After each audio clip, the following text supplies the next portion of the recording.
Hello, welcome back.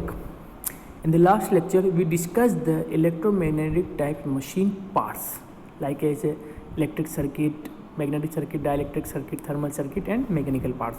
Apart from this, there are many limitation in design to electrical machine designs.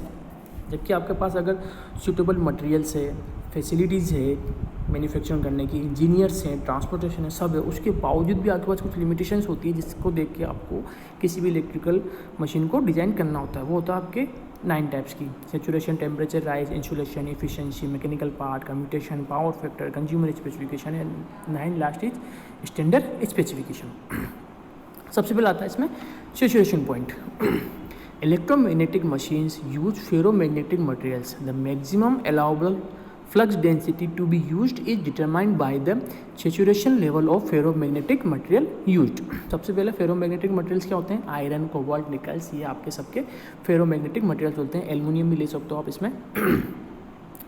तो electromagnetic machines में आपके ferromagnetic types के materials use होते हैं और इन materials की भी आप एक सेचुरेशन पॉइंट होता है कि वहीं तक ये आपके फ्लक्स डेंसिटी को झेल सकते हैं, फ्लक्स डेंसिटी को वहाँ से क्रॉस कर सकते हैं. तो इसको भी ध्यान में रख के आपको देखना पड़ता है कि कितने पॉइंट तक आप उसका सेचुरेशन पॉइंट है मटेरियल्स का, उसके अकॉर्डिंग ही आप वहाँ पर फ्लक्स डेंसिटी के अकॉर्डिंग, या आपसे बोल सकते हैं कि फ्लक्स डेंसिटी के अकॉर्डिंग आप फेरोमैग्नेटिक मटेरियल्स का चुनाव करते हैं. ठीक है. अब आपके बार बार फ्लक्स डेंसिटी का नाम आ रहा है, तो फ्लक्स क्या होता है बेसिकली कि magnetic flux is the number of magnetic field lines passing through a certain area. मान लीजिए आपके पास कोई एक सर्टेन एरिया है ए, उस ए से मैग्नेटिक लाइंस जो होती है, मैग्नेटिक लाइंस बी गुजरती है, तो उन दोनों का हर एक पॉइंट पे जहाँ पर मिलना होता है, जहाँ पे, तो उन दोनों का मल्टीप्लाई आपका होता है फ्लक्स.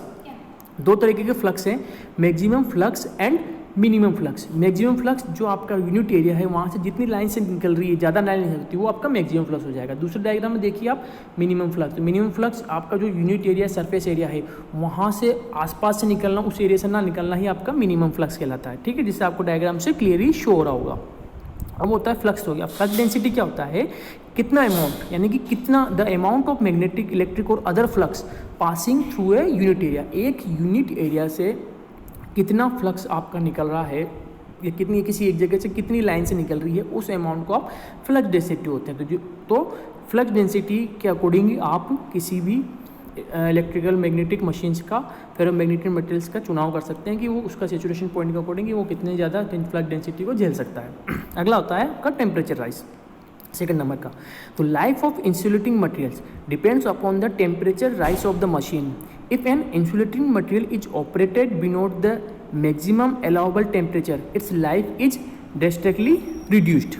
Means आपका जो इंसुलेटिंग मटेरियल का जो मेन पार्ट होता है किसी भी मशीन के अंदर, तो इंसुलेटिंग मटेरियल जो होता है वो उसकी जो लाइफ होती है वो डिपेंड करती है टेम्परेचर राइज के ऊपर. मतलब कि किसी पार्ट का टेम्परेचर राइज या टेम्परेचर झेलने की कितनी क्षमता है, उसके अकॉर्डिंग आप इंसुलेशन का चुनाव करते हैं. अगर वो टेम्परेचर राइज से ऊपर चला जाता है, उसकी जो स्टैंडर्ड राइज होती है, तो उससे जो आपका इंसुलेशन होता है वो बिगड़ जाता है. जैसे अपन जानते हैं कि कंडक्टर देखा होगा, कंडक्टर्स को ऊपर अपना इंसुलेशन होता है. अगर उसमें शॉर्ट सर्किट हो जाता है, ज़्यादा करंट हो जाता है, तो ऊपर का वायर पिघल जाता है. ठीक है. अगला है आपका इंसुलेशन. और टेम्परेचर राइज में सबसे इंपॉर्टेंट चीज़ ये होती है कि अब टेम्परेचर राइज को कम करने के लिए आपके पास प्रॉपर कूलिंग वेंटिलेशन टेक्निक होनी चाहिए, या कूलिंग मीडियम होना चाहिए, जिससे कि जो हीट डिसिपेशन होती है आपके वाइंडिंग्स के अंदर, वो आसानी से पिकअप कर दिया जाए और हीट को हटा दिया जाए. ठीक है. Insulation. The insulating material used in a machine should be able to withstand the electrical, mechanical, thermal stresses which are produced in the machine. The type of insulation is decided by the maximum operating temperature of the machine parts where it is put. तो आपके कोई भी machine होती है, उस machine के अंदर 3 तरह के स्ट्रेस होते हैं, इलेक्ट्रिकल, मैकेनिकल और थर्मल स्ट्रेसेस होते हैं. ठीक है. तो इस स्ट्रेसेस के अकॉर्डिंग आपका इंसुलेटिंग मटेरियल का चुनाव करना होता है आपको. ठीक है. ये ऐसा बोल सकते हैं, इसके अकॉर्डिंग आपका इंसुलेटिंग मटेरियल का चुनाव होता है. ठीक है. The type of insulation is decide by the maximum operating temperature of the machine parts where it is put. Means आप कोई पार्ट होता है, अलग अलग पार्ट होते हैं मशीन के, उस एक पार्ट्स का टेम्परेचर राइज या मैक्सिमम ऑपरेटिंग टेम्परेचर क्या है, उसके अकॉर्डिंग अपन इंसुलेशन करते हैं. हर पार्ट्स का अलग अलग इंसुलेशन होता है, तो हर पार्ट्स का टेम्परेचर राइज भी अलग अलग होता है, टेम्परेचर ऑपरेटिंग पॉइंट पे, तो उस टेम्परेचर ऑपरेटिंग पॉइंट के अकॉर्डिंग आप उस पार्ट्स का इंसुलेशन चूज़ करते हैं, ठीक है। नेक्स्ट है आपका efficiency. The efficiency of a machine should be as high as possible to reduce the operating cost, यानी कि इफिशिएंसी यानी मतलब सस्ता होना, ठीक है, किसी चीज़ का सस्ता होना, ये आपका इफिशिएंसी होता है, ठीक है। अगर आपको हाई इफिशिएंट वाला मशीन चाहिए तो उसमें आपका मैग्नेटिक और इलेक्ट्रिकल लोडिंग होती है वो छोटी होनी चाहिए, और इसके लिए आपको लार्ज मात्रा में this requires the use of large amount of materials, बहुत iron as well as copper या एल्यूमिनियम, इस तरीके के मटेरियल्स आपको लार्ज मात्रा में होनी चाहिए जब आपके पास मैग्नेटिक और इलेक्ट्रिकल लोडिंग छोटी हो, ठीक है। और इस वजह से क्या होता है बेसिकली कि आपका जो कैपिटल कॉस्ट होती है वो मशीन की वो तो ज़्यादा हो जाती है क्योंकि मटेरियल ज़्यादा इस्तेमाल कर रहे हैं आप, लेकिन उसकी ऑपरेटिंग कॉस्ट बाद की वो हो जाती है आपकी कम, ठीक है। अगला है आपका मैकेनिकल पार्ट, जैसे कि शाफ्ट, बियरिंग्स, फ्रेम्स, ये आपके सब बेसिकली होते हैं मैकेनिकल पार्ट्स, ठीक है।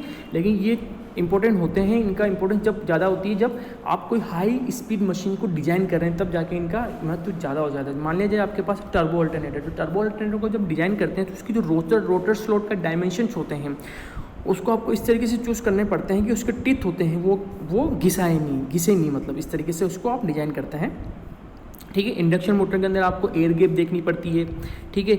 इसी तरीके से आप बीयरिंग्स होते हैं तो बीयरिंग्स को भी आप इस तरीके से चूज़ करते हैं जिससे कि उनका रोटर का वेट, एक्सटर्नल्स लोड या इनर्शिया फोर्स, ये 2-3 तरीके के फोर्सेज होते हैं। इन फोर्सेज को ध्यान में रखते हुए अपन किसी बीयरिंग्स का डिज़ाइन करते हैं किसी मशीन के लिए। इस तरीके से शाफ्ट होती है तो शाफ्ट की जो कपलिंग होती है बेसिकली या डिफ्लेक्शन होता है उसके अकॉर्डिंग आप किसी भी मशीन के लिए शाफ्ट का चुनाव करते हैं कि किस तरीके से उसमें शाफ्ट होती है, ठीक है। नेक्स्ट होता है आपका कम्यूटेशन। कम्यूटेशन ये होता है बेसिकली किसी भी डीसी मशीन में होता है कम्यूटेशन, वहाँ पर आप अल्टरनेटिव करंट बनता है और अल्टरनेटिव करंट को आपको डायरेक्ट करंट में कर दें, मतलब इसका जो मैक्सिमम आउटपुट होता है वो आपका ज़्यादा होना चाहिए। The problem of commutation is important in the case of commutator machine as a commutation condition limit the maximum output that can be taken from a machine. अगला है आपका पावर फैक्टर।